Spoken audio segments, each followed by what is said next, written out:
Hi friends. इस video में आप जानने वाले हैं कि किसानों की आय भारत सरकार दुगनी क्यों नहीं कर पा रही।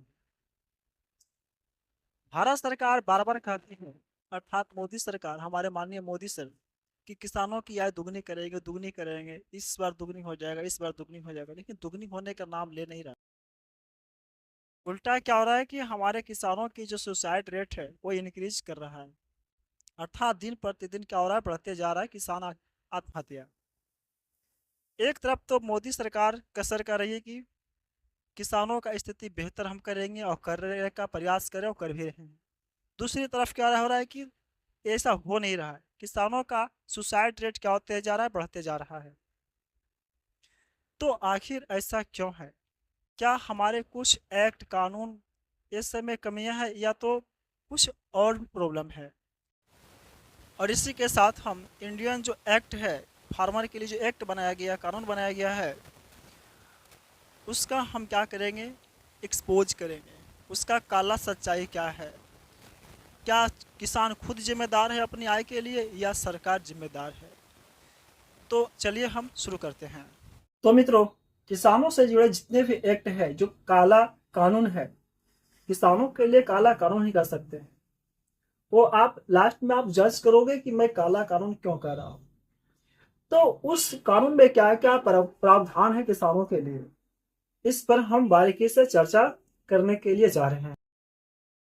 तो मित्रों, इंडियन गवर्नमेंट ने इंडियन फार्मर्स के लिए एक एक्ट बना रखा है, आपको पीछे दिख रहा होगा, APMC, agricultural produce and marketing committee. इस कमेटी में आखिर प्रावधान क्या है?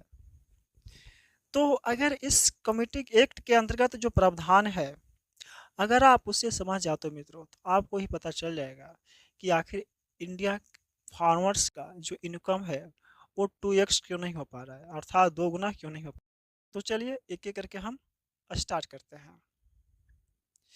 तो मित्रों, इस एक्ट में प्रावधान है, देखिए सीक्वेंस अलग अलग हो सकता है। इस एक्ट में जो ही प्रावधान है, पहले नंबर में, दूसरा नंबर में, वो मैं दूसरा वाला पहले बोल सकता हूँ, पहले वाले का लास्ट में बोल सकता हूँ, ऐसा भी हो सकता है।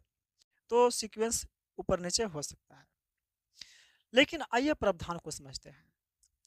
तो फर्स्ट प्रावधान ये है कि एक कोई भी किसान अगर एग्रीकल्चरल प्रोडक्ट को क्या करेगा, सेल करेगा, तो डायरेक्ट वो फुटपाथ पर सेल नहीं करेगा, डायरेक्ट कस्टमर को सेल नहीं करेगा। अर्थात अगर आप कस्टमर हो, मैं किसान हूँ, तो मैं आपको डायरेक्ट अपनी चावल को बेच नहीं सकता हूँ, या तो वेजिटेबल्स को, फ्रूट्स को मैं बेच नहीं सकता हूँ आपको डायरेक्ट। तो इसके लिए क्या करना होगा, मंडी में जाना पड़ेगा मुझे बेचने के लिए। और मंडी से आप क्या करोगे, खरीदोगे। आप हमसे डायरेक्ट नहीं खरीद सकते हो, ऐसा इसमें प्रावधान है। तो देखो, किसान मंडी में जाता है बेचने के लिए, तो अब जानवे करते हो दोस्तों कि मंडी की, इंडियन मंडी का क्या हालत है, और कितना वहाँ पे गंदगी होता है, और पानी जमा हुआ रहता है, बीमारियाँ फैली होती है वहाँ पे। अब बीमारियाँ मैं क्यों कह रहा हूँ, गंदगी होती है, पानी जमा रहती है, मच्छर रहती है, अब जहाँ तहाँ तो ऐसे ही कचरा फेंका हुआ रहता है। उस हालत में उनका सामान को वहीं पर बेचा जाता है, तो उनका सामान जब कचरा की जगह पर भरा हुआ रहता है, तो उनका रेट क्या होता है कि ऑटोमेटिक गिर जाता है। भला वहाँ पे मंडी में फेंका हुआ सामान लोग समझते हैं, उनका रेट ऑटोमेटिक गिर जाता है। एक बात और, अगर आप मंडी में जा रहे हो सामान बेचने के लिए, अगर आप किसान हो, सिर्फ फ्रेंड्स, अगर आप किसान हो और मंडी में जा रहे हो सामान बेचने के लिए, तो आपको एक टैक्स लगाना, एक शुल्क देना पड़ेगा, टैक्स के रूप में पैसा देना पड़ेगा मंडी वाले कर्मचारी को। तभी आप मंडी में अपना सामान जाकर एंट्री कर सकते हो। वो भी मंडी में जाओगे तो कई सारे दुकान लगा हुआ रहेगा। तो मंडी में जाकर के आप क्या कर सकते हो कि डायरेक्ट दुकानदार को नहीं बेच सकते हो। बहुत सारे दुकानदार मंडी में बैठा होता है ना, मंडी में भी दुकान होता है। तो किसान क्या करेगा, सबसे पहले दुकान वाले को बेचेगा। और दुकान वाले क्या करेगा, मंडी के, जो मंडी में जो लोग जाते हैं खरीदने के लिए, उपभोक्ता अर्थात कस्टमर, वो क्या करेगा, खरीदेगा। तो आप देख रहे हो, किसान गया कहाँ, सबसे पहले मंडी। मंडी जाने से पहले शुल्क देना पड़ा, दुकानदार को बेचा, दुकानदार बेचेगा कस्टमर को। तो आपका जो एग्रीकल्चर जो प्रोडक्ट है वो भी तो महंगा होगा, और किसान को जितना महंगा हुआ है उसके मुकाबले जितना पैसा इस दुकानदार को मिला है उतना पैसा क्या किसानों को मिला होगा? नहीं, उतना तो नहीं मिलना चाहिए, लेकिन इनका इनकम अच्छा होना चाहिए था, लेकिन इनका इनकम अच्छा हो पाएगा? नहीं हो पाएगा। इनका इनकम कहाँ चला जाएगा? नीचे चला जाएगा किसान का। इतना ही नहीं, इस एक्ट में एक प्रावधान और है इसी में, कि इस प्रावधान को समझने के लिए आपको मैं जो बोल रहा हूँ एक प्रावधान और है। ऐसे तो कई प्रावधान है, लेकिन फर्स्ट में हम लोग चल रहे हैं।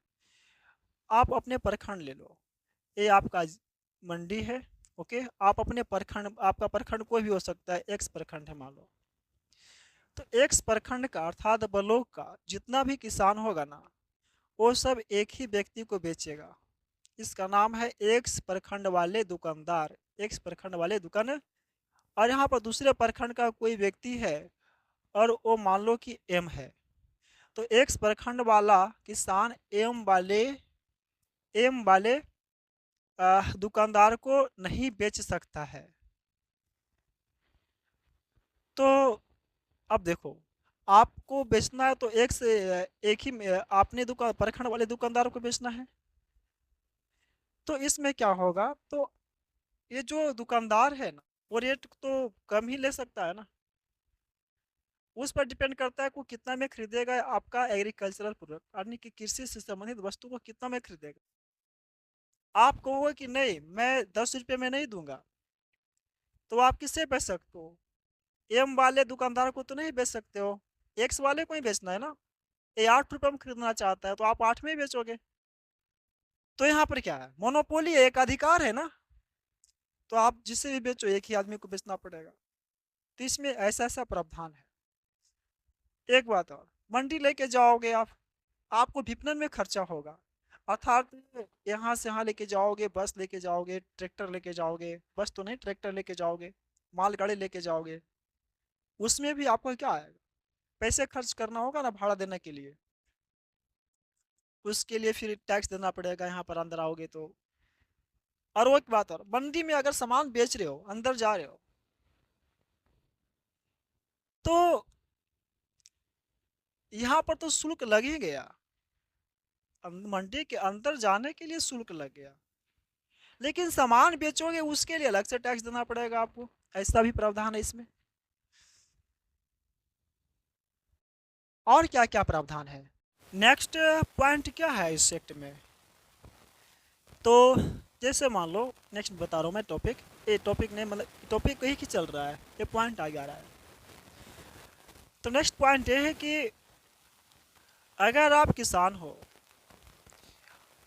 और अगर लेज बनाने वाली कंपनियां हैं, लेज बनाने वाली कंपनियां हैं, लेज चिप्स होते हैं ना, कोई भी कंपनियां हो सकती है, सपोज डेट एक ब्रेड बनाने वाली कंपनियां हो, या तो आम का जूस बनाने वाली कंपनियां हो, आम की जूस माजा बनाने वाली कंपनियां हो, जो भी हो, तो उसे आम चाहिए, लेज बनाने वाले को आलू चाहिए,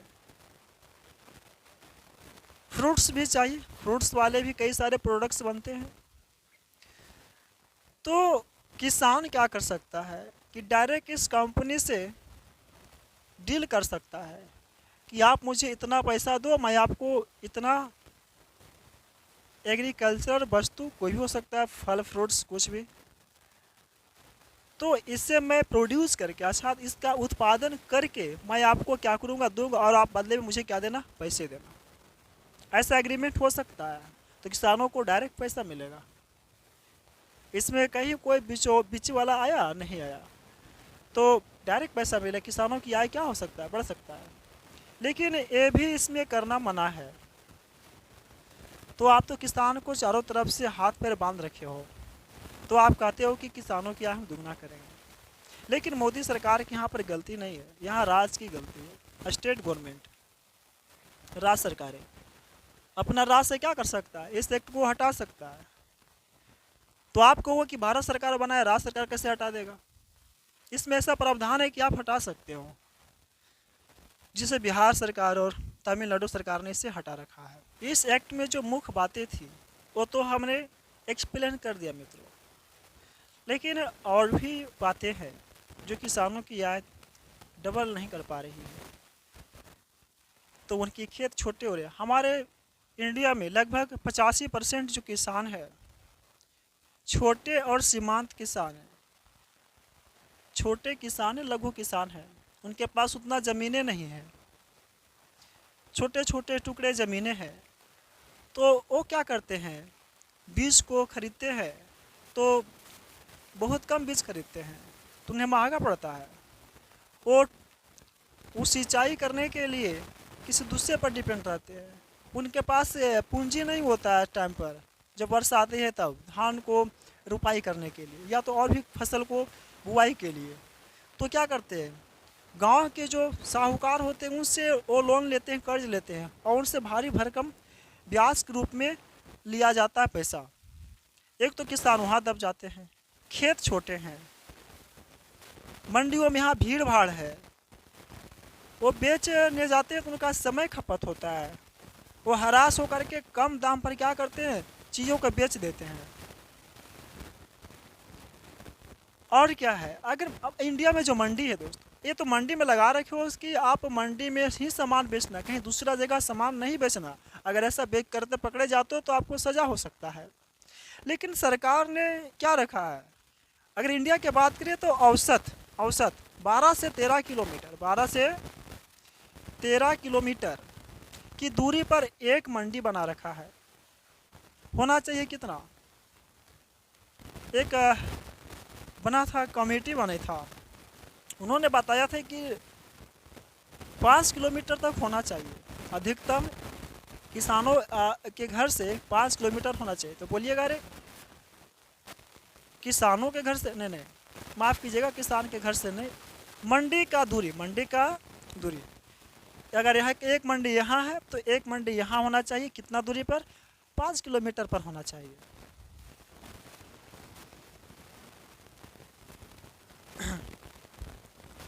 तो ऐसा प्रावधान है मित्रों। तो आप ही बताओ, किसानों की जो स्थिति है वो बिगड़ेगी या सुधरेगी? तो क्या इस कानून को इस एक्ट को हटा दिया जाना चाहिए? बिल्कुल हटा दिया जाना चाहिए। अगर ऐसा कर देते हैं तो किसानों की आय जानते हो कितना बढ़ जाएगा, 85% ऑटोमेटिक बढ़ जाएगा। 85 से 90% किसानों का जो इनकम है, आय है, ऑटोमेटिक बढ़ जाएगा। तो ये तो फंसा के रखा मित्रों।